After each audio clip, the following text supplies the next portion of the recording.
Bismillah. Je m'attendais si peu à ce que le prince Stéphane ressemble à ce point à Lorenc. Ces mots parurent retentir dans la pièce en mille échos. Stupéfaite, Lul se trouva pendant quelques instants réduite au silence. Par exemple, s'exclama-t-elle enfin, vous n'étiez pas au courant? Non, et imaginez ce que j'ai pu ressentir au premier abord, quand je me suis cru devant Lorenc. Mais j'étais persuadé qu'il vous avait averti, afin que, si le malheur voulait que vous vous trouviez en face de Stéphane, vous ne manifestiez aucune surprise. Lul secoua la tête. C'est trop stupide. Si j'avais pu deviner que vous ne saviez rien, je vous aurais mis en garde.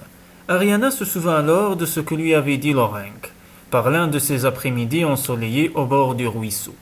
Si par hasard vous rencontrez Stéphane, ce dont je doute, il faut à tout prix que vous conserviez votre sang-froid.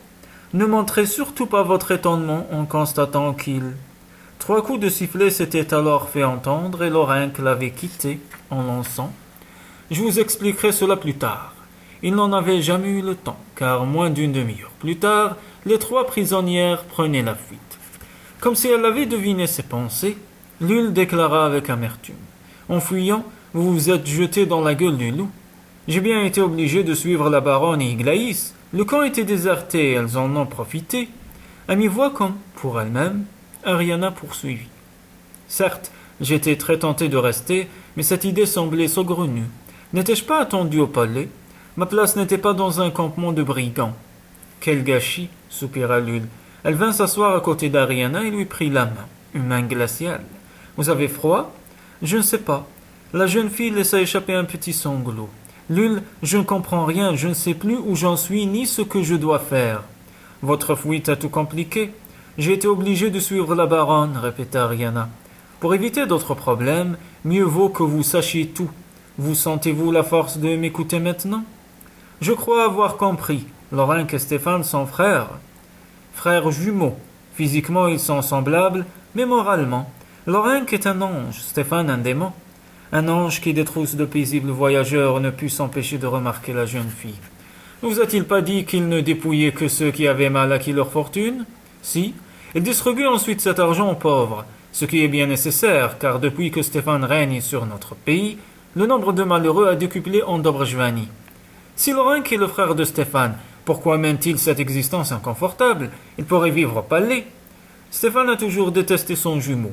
Sachant qu'à la mort de leur père, ils se disputeraient le pouvoir, il a attendu que Lorenc soit à l'étranger pour...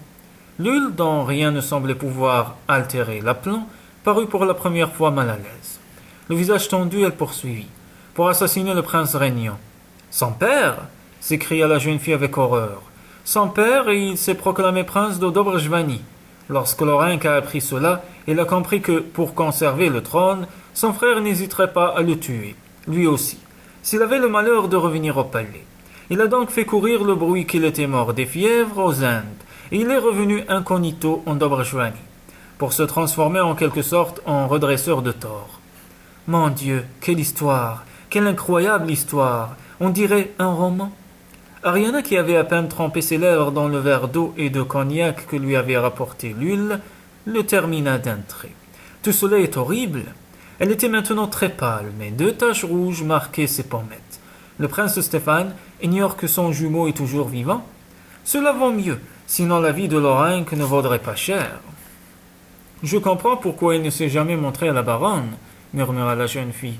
En frissonnant, elle s'écria. Et c'est le prince Stéphane, cet assassin, cet homme odieux que je suis censé épouser? Elle se prit la tête entre les mains. Non, non, à aucun prix. Brusquement, elle se leva et se mit à faire les 100 pas avec agitation. Lul, que faire? Où puis-je aller? Je me sens prisonnière de ce palais, de ce prince qui ne recule devant rien pour arriver à ses fins.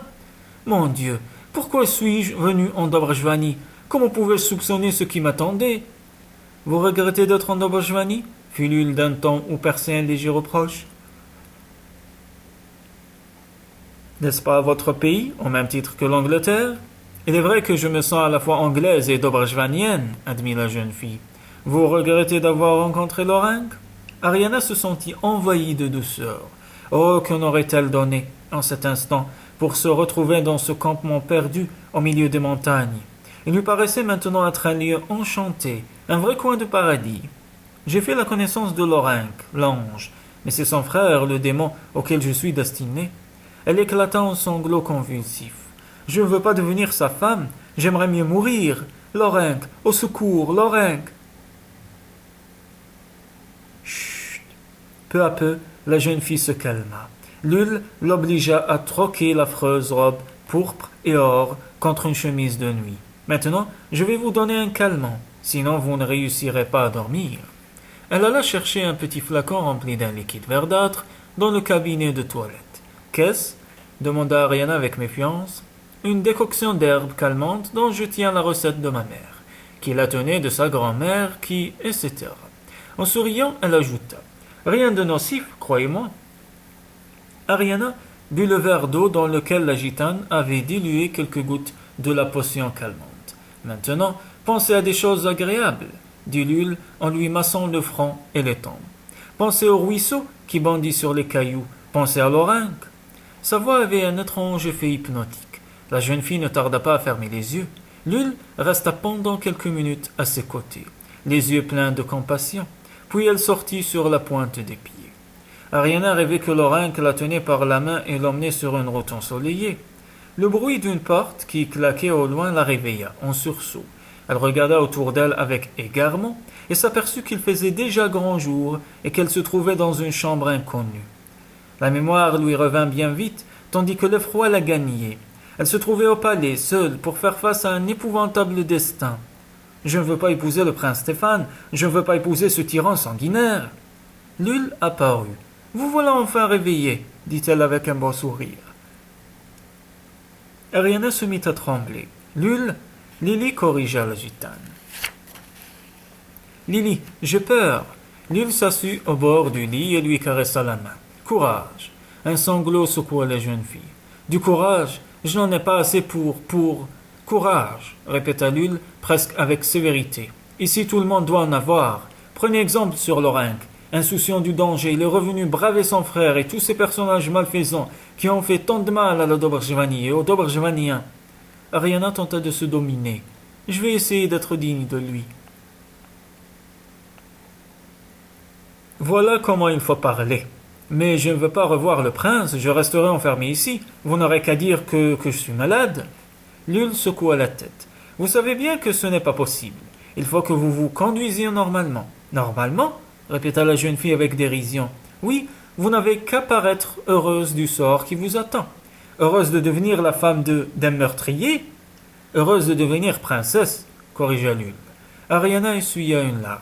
Comment pouvez-vous me parler ainsi? Il faut jouer la comédie afin de leur donner le chance, c'est très important. Je ne me sens pas capable, fit Ariana avec accablement. Mais si, de toute façon, cela ne devrait pas être bien difficile, pour la bonne raison qu'ils ne feront aucune attention à vous. Lul se leva, croisa les bras et en détachant bien ses syllabes, déclara. Dites-vous bien que vous ne comptez pas plus pour le prince que pour la baronne. Elle marqua une pause avant d'ajouter. Vous pourriez être laide comme les 7 péchés capitaux. Le prince vous épouserait quand même. Que représentez-vous pour lui? Rien, sinon l'outil qui lui permettra de s'emparer d'une immense fortune. Moi? N'oubliez pas que vous êtes l'unique héritière du dernier comte de Tcherkov. C'est vrai, le comte, mon grand-père. Plus exactement son fils, votre oncle, le frère de votre mère. Il est mort cet hiver, ainsi que sa femme et ses 3 enfants, dans l'incendie d'un pavillon de chasse. Quelle horreur! À mi-voix, Lul ajouta. Un incendie fort suspect. Je ne serais pas surprise d'apprendre que Stéphane était derrière cela. Les Tcherkov sont richissimes. Le prince Stéphane a donc décidé de s'approprier leur fortune en vous épousant. C'est pour cela qu'il m'a fait venir ici, naturellement. Sinon, il n'y aurait eu aucune raison pour qu'il vous fasse rechercher en Angleterre. Il paraît qu'il a eu beaucoup de mal à trouver votre trace. Cela ne me surprend pas. J'habitais au village perdu chez mon oncle. Je m'ennuyais terriblement. Quand j'ai appris que j'allais partir pour la Dobrjevanie, j'ai eu l'impression qu'une fenêtre s'ouvrait, qu'une bouffée d'air pur m'emportait. Son visage s'assombrit. Évidemment, la perspective d'épouser un parfait inconnu ne me souriait guère. Même un prince, un manant, en regard des sentiments, les titres et la fortune importent peu. L'image de Lorenc s'imposa à elle. J'avais toujours rêvé de faire un mariage d'amour, murmura-t-elle. Ne perdez pas espoir. En guise de réponse, la jeune fille se contenta de hausser les épaules. Méfiez-vous, surtout de la baronne, déclara soudain Lul. C'est votre plus grande ennemie. Elle vous considère comme sa rivale et redoute d'être abandonnée par le prince Stéphane. N'êtes-vous pas plus jeune et plus belle qu'elle? Je le lui laisse volontiers. Elle n'a qu'à l'épouser et me laisser partir. Ce serait trop simple. Ils veulent votre argent. Et moi dans tout cela? Vous? Lul soupira. Vous, je vous l'ai déjà dit, vous ne comptez pas pour eux. Je ne veux pas épouser le prince Stéphane, s'entêta la jeune fille. Lul la saisit soudain par les épaules et la secoua. Je vous en supplie, soyez raisonnable. Vous vous moquez de moi? Non, la situation est très grave, très risquée. Mais je ne peux pas vous en dire davantage. Que dois-je faire? Demanda Ariana avec désespoir. Nous allons essayer de nous arranger pour retarder ce mariage le plus possible. Mais pour le moment, je vous en supplie, feignez d'entrer dans leur jeu. De nouveau, elle secoua les jeunes filles. Promettez-le-moi. Comme hypnotisée par le regard brûlant de la gitane, Ariana hocha la tête. Je vous le promets. Entrez dans leur jeu. Cela semblait facile de loin. Mais lorsque la jeune fille dut descendre déjeuner en compagnie du prince et de la baronne, elle se sentit envahie d'un tremblement incoercible.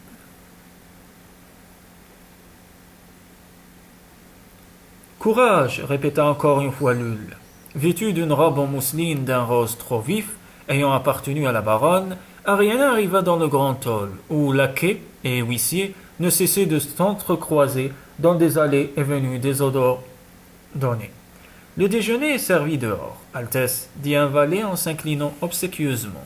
La table était mise à l'ombre de grands parasols sur une terrasse dominant le jardin du palais.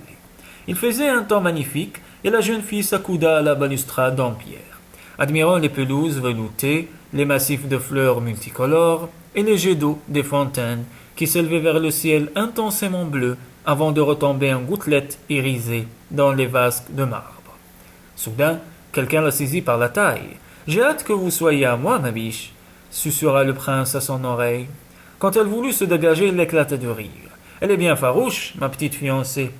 Voilà qui promet des nuits intéressantes. » Il voulut lui prendre les lèvres, mais elle se rejeta en arrière, tandis qu'il se remettait à rire. « Stéphane !»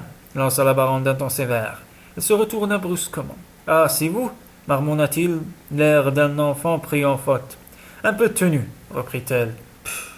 Soudain, elle se rebiffa. « Je peux tout de même faire ce qui me plaît dans mon palais avec ma fiancée. » La jeune fille tenta de se dominer. Même si c'était bien difficile, Stéphane ressemblait tant à Lorinc.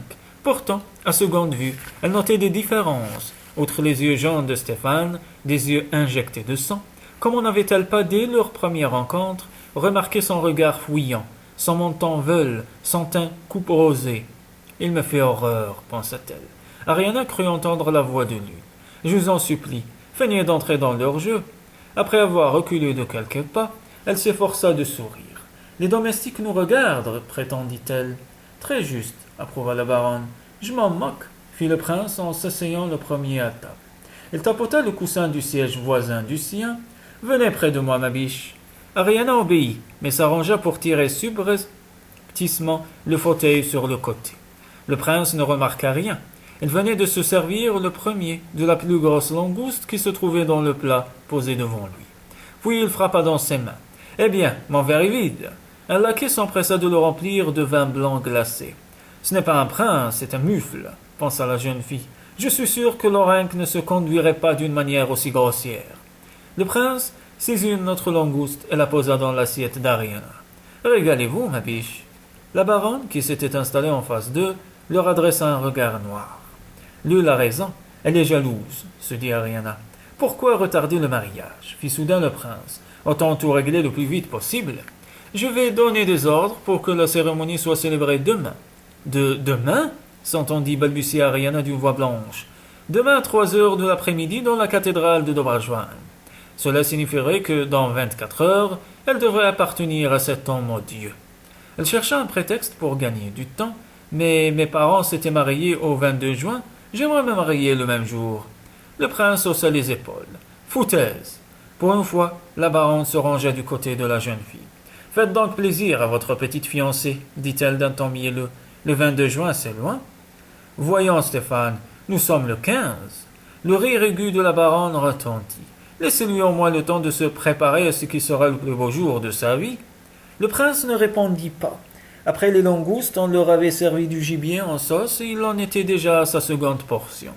La jeune fille se forçait à manger. Mais l'écœurement la gagnait très vite. Cette nourriture trop riche, la proximité du prince qui l'a détaillée d'un air lubrique, la baronne qui l'a fixée avec hostilité, je n'en peux plus. Elle se leva et s'agrippa au-dessus de sa chaise. Excusez-moi, je ne me sens pas très bien. Petite nature, jeta la baronne avec un profond dégoût. D'un pas mal assuré, la jeune fille se dirigea vers les salons. Elle avait l'intention de monter dans sa chambre, mais un vertige la saisit. Se laissant tomber dans un fauteuil, elle se prit la tête entre les mains. Je me trouve dans une situation désespérée, se dit-elle avec accablement. Mon Dieu, qui viendra à mon secours? Qui? Elle se força à respirer profondément et peu à peu, son malaise se dissipa. À ce moment-là, la voix perçante de la baronne parvint à elle. Elle n'est pas bien solide, la future princesse, disait-elle avec mépris. Bah, pour ce que je vais en faire, pourquoi avez-vous dit que la célébration pouvait attendre? Quelle idée idiote! Elle aimerait se marier le 22 comme ses parents. Foutaise, répéta le prince. Je ne veux pas attendre un jour de plus pour m'approprier la fortune des Tcherkov. Ariana retint sa respiration. Ce que lui avait révélé Lul se confirmait. J'ai dit que le mariage serait célébré demain, reprit-il, et l'on sera comme je l'ai décidé. Il ricana. Je vous connais, Goethe, vous êtes jalouse. Nous étions d'accord, fit la baronne d'une voix métallique. Pourquoi revenir là-dessus? Rien n'est changé, vous deviendrez princesse, vous en avez ma parole. Quand? Après. Vous n'allez tout de même pas m'empêcher de m'amuser pendant quelques jours avec ce joli petit lot.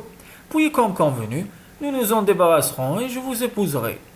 La jeune fille crispa la main sur les accoudoirs du fauteuil. La signification de ces paroles était claire. Mon Dieu, ils veulent me tuer? Ses jambes ne la portaient plus. Pourtant, elle trouva la force de monter jusqu'à sa chambre. Déjà, s'étonna Lul. Voyant la jeune fille pâle comme un linceul, elle s'inquiéta. Que se passe-t-il? Ariana s'adossa au mur. Il veut que le mariage ait lieu demain, à 3 heures de l'après-midi. Aïe! Je les ai entendus, c'est terrible. Comment cela? Ariana se laissa glisser par terre et se recroquevilla sur elle-même. Il veut s'amuser avec moi pendant quelques jours, puis ils m'assassineront, et il épousera la baronne. Lul hocha la tête. Nous connaissions leur funeste projet. Nous?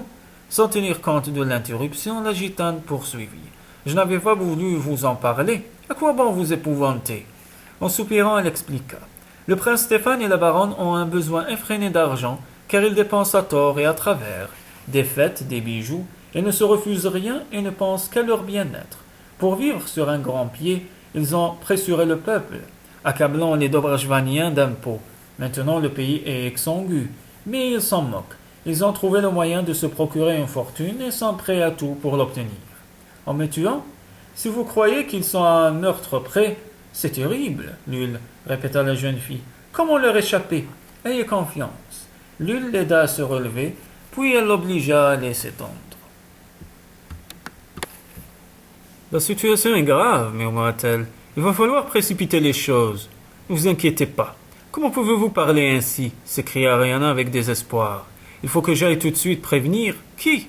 Au lieu de répondre, la gitane déclara. Je vais vous donner un peu de potion calmante. Cette fois, elle doubla la dose et Ariana s'endormit comme une masse. De nouveau, Ariana rêvait qu'elle marchait main dans la main avec Lorenc le long d'une route ensoleillée. Il se pencha vers elle, mon amour. Les yeux clos, elle se leva contre lui. À ce moment-là, le soleil disparut, puis une véritable trombe d'eau s'abattit sur eux. Trempée, la jeune fille se redressa sur son lit en toussant. L'eau glacée qui ruisselait sur ses cheveux, sur ses épaules et son oreiller n'était pas un songe. Le rire aigu de la baronne retentit, tandis qu'Iglaïs ricanait. Eh bien, il faut avoir recours aux méthodes fortes pour la réveiller, celle-là. Et en ricanant plus fort que jamais, la femme de chambre déversa sur Ariana le fond du seau d'eau qu'elle venait de lui jeter à la figure. Encore sous l'effet des calmants, la jeune fille regarda autour d'elle d'un air égaré. « Lul, votre Lily !» lança la baronne d'un ton sarcastique. « Honnêtement, moi je ne l'avais pas reconnue, cette teigne, » dit Glaïs. « Moi non plus, » coupa la baronne. « Mais nous aurions dû nous méfier. Ces gitanes réussissent à s'introduire partout. » Elle mit les poings sur ses hanches. « Ah, vous êtes bien moqués de nous, toutes les deux. Mais c'est fini. Avec sadisme, elle poursuivit. Votre Lule est au cachot. Elle sera pendue après votre mariage. Horrifiée, Ariana porta la main à son cœur, tandis que le rire de la baronne se faisait de nouveau entendre. Champagne, foie gras et pendaison en guise de spectacle. La fête sera réussie, non? Elle gifla violemment la jeune fille. Petite sournoise, hypocrite, que complotiez-vous avec cette gitane? Rien.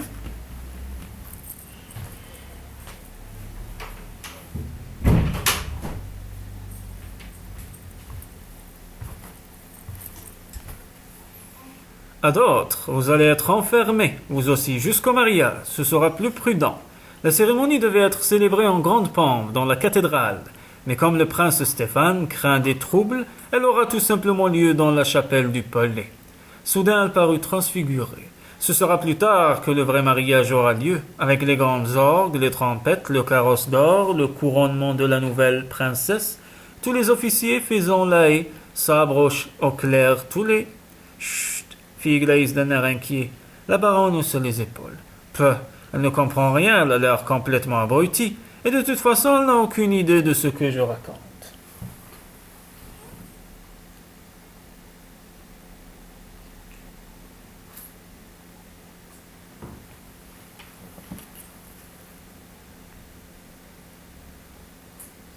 Hélas, après avoir surpris la conversation entre le prince et la baronne, la jeune fille ne le savait que trop bien. Encore sous l'effet de la potion que lui avait administrée Lule avant de la quitter, pour prévenir qui donc, Ariana tenta de rassembler ses esprits. Apparemment, la malheureuse a été reconnue en dépit de son déguisement. Elle secoua ses cheveux ruisselants. Vous allez me mettre au cachot avec la gitane? Sûrement pas. Vous seriez encore capable de comploter. La baronne la gifla de nouveau. On ne peut pas vous faire confiance, et pourtant j'ai été bonne avec vous. Elle se mit à trépigner. C'est ainsi que vous me remerciez? Je vous ai donné des robes, des... Ne perdons pas de temps avec elle, milady, fit Glaïs. Les gardes attendent pour l'emmener. Non, cria Ariana. Non, vous croyez avoir votre mot à dire?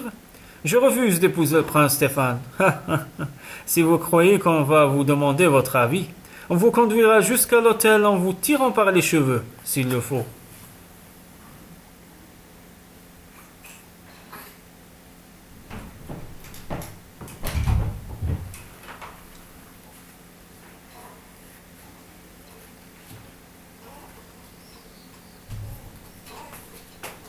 Le prêtre refusera de célébrer ce mariage s'il voit que je ne suis pas consentante. Le prêtre fera tout ce qu'on lui dira. Voyant que sa maîtresse s'apprêtait de nouveau à brutaliser la jeune fille, Iglaïs prit l'initiative d'appeler les gardes. 4 hommes en uniforme parurent. Soudain, calmée, la baronne ordonna. « Conduisez-la où vous savez. » Terrifiée, trempée de la tête aux pieds, Ariana comprit que toute résistance était inutile. Submergée de désespoir, elle se laissa emmener en claquant des dents. Il ne faisait pas froid dans la petite pièce ronde où les gardes avaient jeté la jeune fille. Malgré tout, elle continuait à claquer des dents. La douche froide avait maintenant complètement annihilé les effets de la potion calmante. Sa prison, puisqu'il lui fallait bien l'appeler ainsi, était seulement meublée d'un tabouret et d'une paillasse sur laquelle était pliée une méchante couverture. Une cruche contenant de l'eau croupie était posée dans un coin. Ariana fit le tour de la pièce et tenta d'ouvrir la porte en chaîne renforcée de métal. Elle comprit très vite qu'elle ne pouvait pas espérer fuir par là, d'autant plus qu'elle avait entendu une clé tourner plusieurs fois dans la serrure.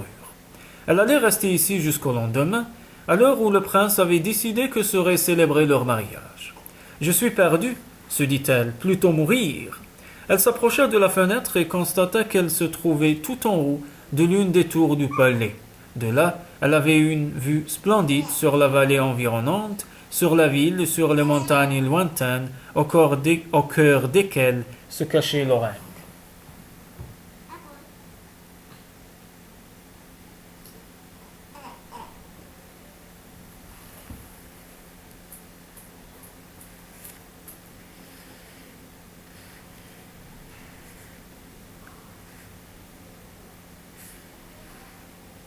Mourir? Et pourquoi ne se jetterait-elle pas par la fenêtre? Elle s'aperçut alors que celle-ci était munie de solides barreaux. « Je suis perdue, se redit-elle.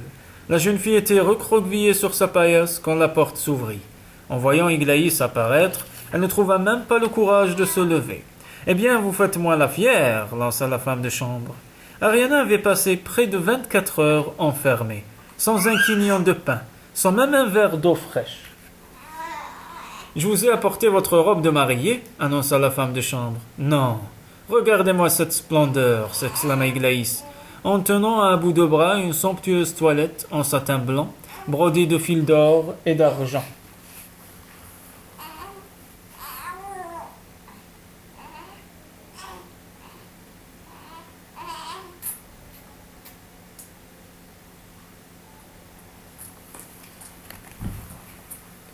Elle posa un voile en tulle sur la paillasse ainsi qu'un diadème en diamant. « Allons, venez ici que je vous fasse belle, Altesse. »« Non. Oh, vous n'allez pas commencer. Milady avait bien prévu que vous feriez des histoires et elle m'a confié sa cravache en me disant de ne pas hésiter à m'en servir. » Sur ces mots, elle cingla le bras nu de la jeune fille. Stupéfaite, Ariana vit se dessiner sur sa peau veloutée une ligne rouge, où peu à peu perlèrent des gouttes de sang. « Vous m'avez frappé ? Et je n'hésiterai pas à recommencer. Allons, dépêchons-nous, c'est que le temps presse. » Avec brutalité, Iglaïs ôta la robe en mousseline rose vif que portait toujours la jeune fille. Quel souillon! Regardez-moi ça, le tissu est tout chiffonné. Une fois qu'Ariana se retrouva en jupon et chemise, elle haussa les épaules. Je n'ai pas pensé aux sous-vêtements. Bah, c'est sans importance. Le prince Stéphane ne perdra pas de temps pour vous débarrasser de tout ça. La jeune fille se mit à trembler. Je ne veux pas. La cravache siffla de nouveau. Cette fois, Iglaïs l'avait atteinte dans le dos. Vous ferez ce qu'on vous dira.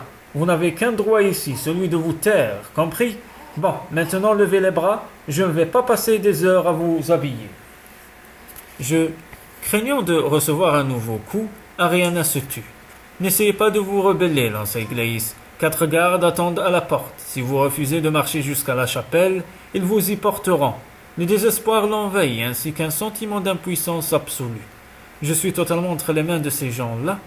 En même temps, elle était prête à tout pour échapper au sort qui l'attendait. Fuir.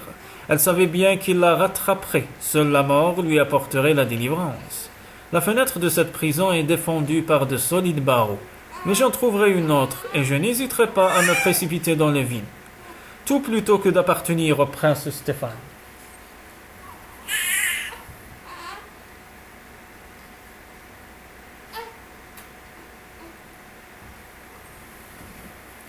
Après l'avoir obligée à enfiler la robe de mariée, Iglaïs l'agrafait dans le dos. Sa voix railleuse se fit de nouveau entendre. « Ah, elle en fait les manières, même pas contente de devenir princesse. Je ne suis pas dupe. Comment ça? Une fois qu'ils auront mis la main sur l'héritage des comtes de Tcherkov, ils me tueront, et la baronne deviendra princesse. » Pour une fois, Iglaïs se trouva réduite au silence. « Qui vous a raconté une bêtise pareille ?» demanda-t-elle enfin mal à l'aise. « Je les ai entendus discuter. » Vous n'avez pas dû bien comprendre. On frappa à la porte. Il faut descendre, dit l'un des gardes. Il est presque 3 heures. Oui, oui, nous arrivons, dit Iglaïs.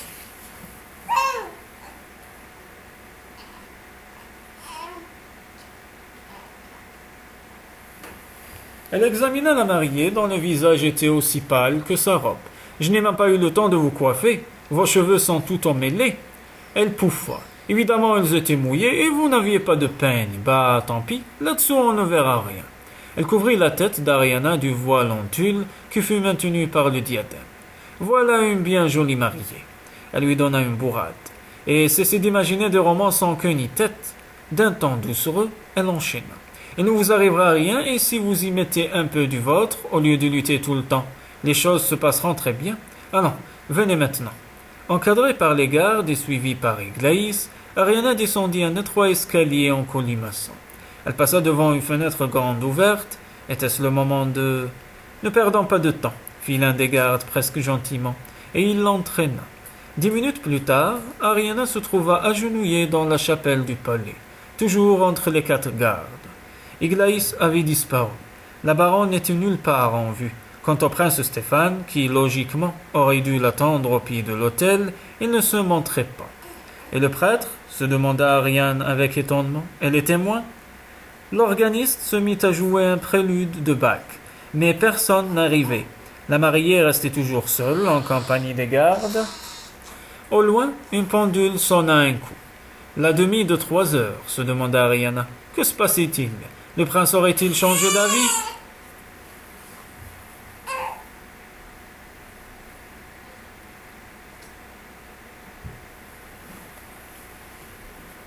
Soudain, la porte de la chapelle s'ouvrit. Un homme en grand uniforme entra, suivi par 2 ou 3 autres officiers, et arpenta l'allée en faisant claquer ses éperons.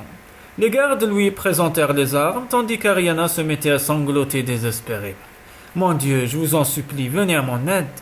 Le prêtre apparut, et sans perdre une seconde, commença à prononcer les paroles sacramentelles. Plongée dans un abîme de désespoir, Ariana n'en entendit pas un seul mot. En moins de 3 minutes, le mariage fut célébré. « Maintenant, vous pouvez embrasser la mariée, » dit le prêtre avec douceur. Ariana se rejeta en arrière quand le prince Stéphane voulut soulever son voile. « Non, ma gitane blonde, » murmura une voix chaude qu'elle avait pensé ne plus jamais entendre. « Ce n'était pas possible, rêvait-elle. Ma gitane blonde, ne pleurez pas. Lorenque, balbutia-t-elle, et elle perdit connaissance. Ariana souleva les paupières et rencontra le regard lumineux de Lorenque. Rêvait-elle? Toujours vêtue de la somptueuse robe de mariée, elle était dans ses bras. « Elle revient enfin à elle, dit-il. L'Ule s'approcha. Je commençais à m'inquiéter, un si long évanouissement. Mais après tout ce qu'elle a vécu, je suppose que cela peut s'expliquer. » Elle apporta un verre d'eau à Ariana. Cette dernière, qui n'avait rien avalé depuis 24 heures, le but presque d'un trait. L'Ule lui tendit ensuite une tranche de cake aux fruits. « Tout comme moi, ils vous ont laissé sans la moindre alimentation, je suppose. »« Oui, » fit Ariana.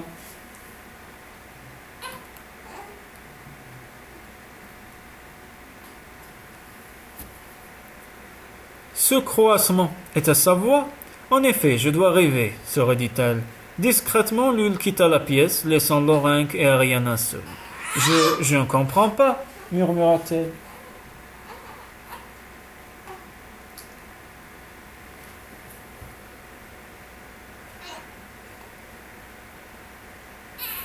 Lorenque lui caressa doucement les cheveux. Tout est fini, mon amour. À mi-chemin entre rêve et réalité, entre rêve et cauchemar, elle murmura. Comment cela? Les épreuves sont terminées. Il nous a fallu précipiter le coup d'État. Un coup d'État. J'étais revenu en Dobrajvani afin de prendre le pouvoir qui me revenait de droit. En effet, d'après nos lois, qui sont celles de nombreux autres pays, le jumeau né le second est considéré comme étant l'aîné. Si Stéphane avait été différent, je n'aurais pas hésité une seconde à partager mes responsabilités avec lui. Mais étant donné son caractère, laissant sa phrase en suspens, il soupira. Après un silence, il reprit.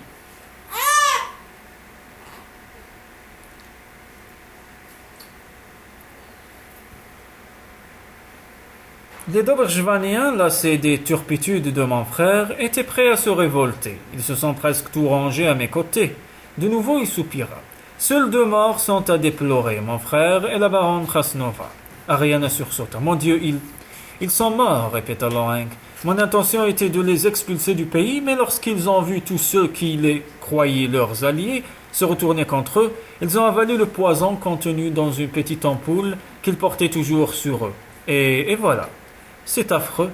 Lorenque haussa les sourcils. Vous les plaignez? Elle hésita.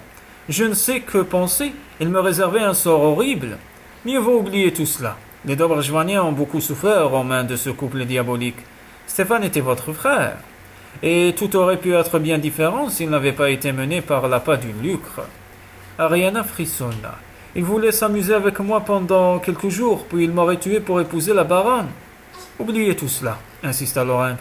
Songez plutôt à l'épreuve qui nous attend. Ensemble, nous allons transformer la Dobrjvanie.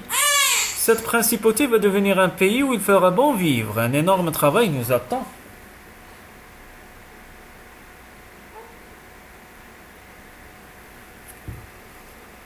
J'ai déjà pu me rendre compte qu'il y avait beaucoup à faire. Avec vous, je suis prêt à réaliser de grandes choses. Resserrant son étreinte, Lorenque murmura. Je vous aime, fit-elle en écho. Ma gitane blonde, ma princesse, ma femme. Votre femme? Nous avons été mariés le plus légalement du monde. Je n'ai pas encore compris. Les gardes m'ont conduite à la chapelle et au lieu du prince Stéphane. C'est moi que vous avez épousé. Auriez-vous des regrets? Demanda-t-il avec un léger rire. Elle se leva contre lui. Oh, Lorenque, Je n'ose croire à ce miracle. Comment avez-vous réussi ce tour de passe-passe? Rien de plus simple. Nous avions envahi le siège du gouvernement et le palais princier pratiquement sans coup. Fait rire. Avant d'être arrêté, nul avait eu le temps de m'apprendre ce que complotaient mon frère et la baronne. Je suis allé à la chapelle du palais et avec la complicité du prêtre, vous avez épousé Lorenc au lieu de Stéphane. Leurs lèvres se rencontrèrent dans un baiser sans fin. En cet instant, ils étaient seuls au monde. Ils n'entendirent même pas les acclamations et les cris de joie que lançait la foule en liesse. Sortis en masse dans les rues de la capitale afin de se réjouir de la fin d'un régime odieux.